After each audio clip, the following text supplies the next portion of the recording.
BJP Sapa को हराने में कामयाब रही, लेकिन अखिलेश यादव से पंगा लेना बीजेपी के लिए अभी भी मुश्किल हो रहा है।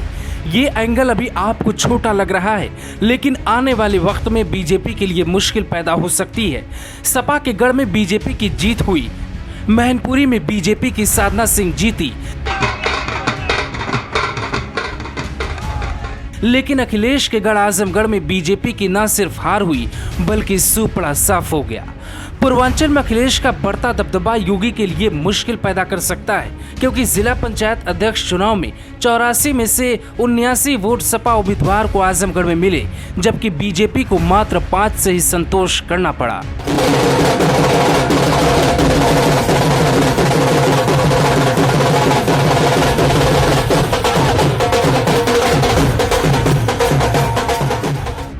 ऐसा कैसे हो गया? राज्य भर में बीजेपी की हवा रही और बीजेपी की हवा चली, उसी हवा में सपा को लेकर बीजेपी उड़ी भी, लेकिन आजमगढ़ में आते ही बीजेपी गायब क्यों हो गई? अब सवाल उठता है कि ये आजमगढ़ तो योगी आदित्यनाथ के क्षेत्र में आता है, जहां से बीजेपी से ज्यादा योगी आदित्यनाथ सक्रिय रहे हैं। गोरखपुर से आजमगढ़ बहुत दूर नहीं है, लेकिन योगी की जीत गोरखपुर में तो होती है, फिर आजमगढ़ में हार क्यों हो जाती है?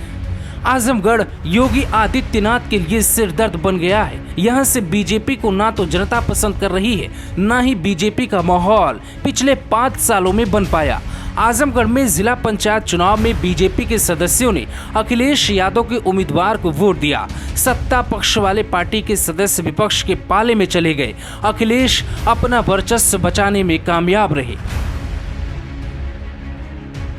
आजमगढ़ में सपाई को जश्न मनाने का मौका मिला, चारों तरफ खुशी दिखी, लेकिन पूरे प्रदेश में सपा की हालत पंचर रही। साइकिल पंचर हो गई जैसे शब्दों से सपा को सोशल मीडिया पर खूब घेरा गया।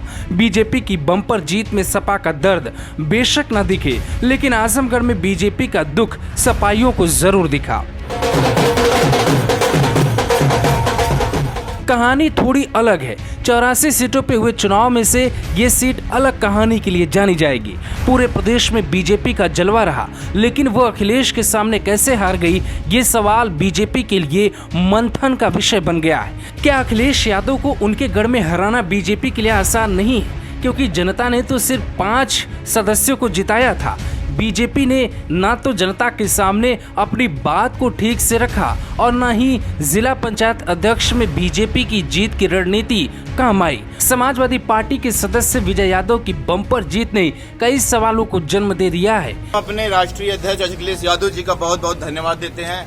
उन्होंने हमारे ऊपर विश्वास किया और हमें आजमगढ़ जिले मजबूत जिले से हमें प्रत्याशी बनाया, और यहाँ के वरिष्ठ सम्मानित नेताओं का भी बहुत बहुत धन्यवाद देते हैं कि उन्होंने भी हमें अपने बच्चे के स्वरूप में बहुत ही मजबूती के साथ हमारा साथ दिया, और अपने सभी जिला पंचायत सदस्यों का भी बहुत बहुत धन्यवाद देते हैं कि उन्होंने हमें हमारे ऊपर विश्वास किया, ताकि आने वाले समय में हम उनके साथ कदम से कदम मिला के चलें। बीजेपी सपा के गढ़ मैनपुरी में जीत सकती है, तो अखिलेश के गढ़ आजमगढ़ में कैसे हार गई? सवाल ये उठता है कि विधानसभा चुनाव से लेकर लोकसभा चुनाव में आजमगढ़ में बीजेपी की हार हुई थी।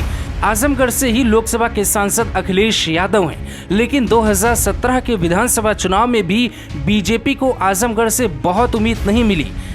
तो क्या आजमगढ़ में मुस्लिम वोटरों का होना बीजेपी के लिए मुश्किल हो रही है? क्या आजमगढ़ की जनता बीजेपी को भी पसंद करने में थोड़ा और वक्त लेगी? आजमगढ़ से दीपक उपाध्याय, ग्लोबल भारत टीवी।